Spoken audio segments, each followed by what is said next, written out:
I think we could do. I think we could do that on the web, and the building blocks of it have been improving all the time. When I started first playing with some of these ideas, it only worked in one browser, and now it works in all the shipping browsers.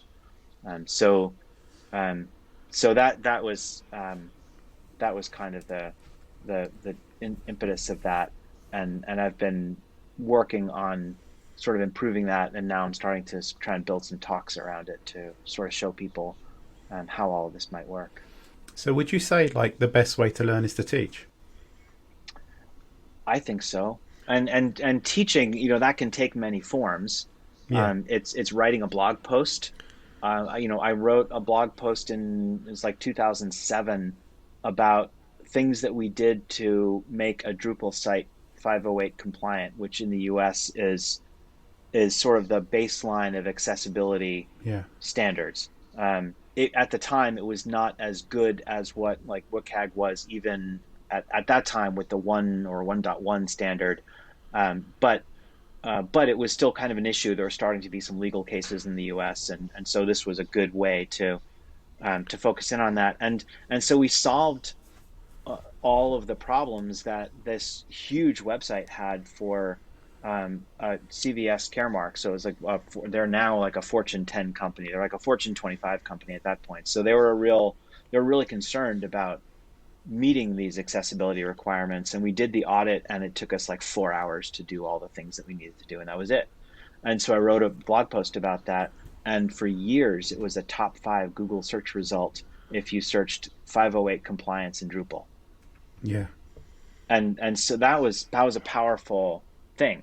I didn't invent anything new there. All I did was work with the tools that were available to solve a particular problem, and wrote a blog post about it that took me probably an hour. And that became something that solved challenges for many people for a long time. And that was I think that's kind of one of those things that really nudged me towards wanting to do that more and more. So, every talk I give, the slides are up on Noticed. It's all in HTML and CSS. You can pick it apart if you want.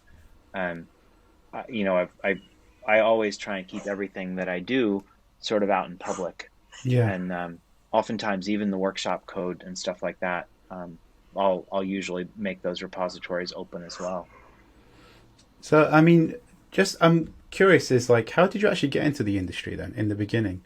Like, as a you started because I started off as a graphic designer who saw the blink tag, the typical Yeah. cliche. So how did you actually get in on the? Oh, but I think we lost Ryan because we've got technical issues sometimes with this platform. So he'll probably come back. If not, we'll just carry on.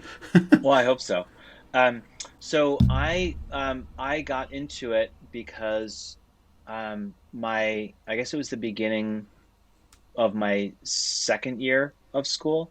I started getting involved in the web a little bit in the first year, and then the second year, my job on campus was working in the publishing services office, and the guy that hired me said, "Okay, the school needs a website. We need to figure out what a website is." Yeah. And it was they were still starting students off with the Lynx browser on Unix terminals at the time, and and there weren't any books, so we sat down and we started looking for tutorials on the web, and we had the school's web server, sort of quote unquote, was a Power Mac 8500 on a table next to my desk, and um, and so we figured out how to write HTML, and I figured I'd made a design, and we showed it to the college president, and he was like, "That's cool, okay." And so that was kind of it. And making the school's first website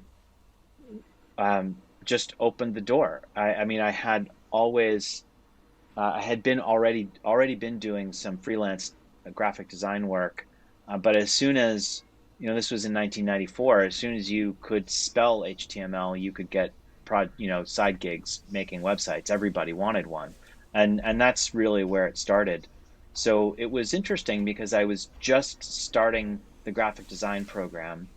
As you know, I'd gotten past the freshman fundamental stuff, and it was in graphic design one, and learning and figuring out what HTML was Yeah. at the same time. And so it's always been kind of fused for me. It's always been together, and over the years I've done.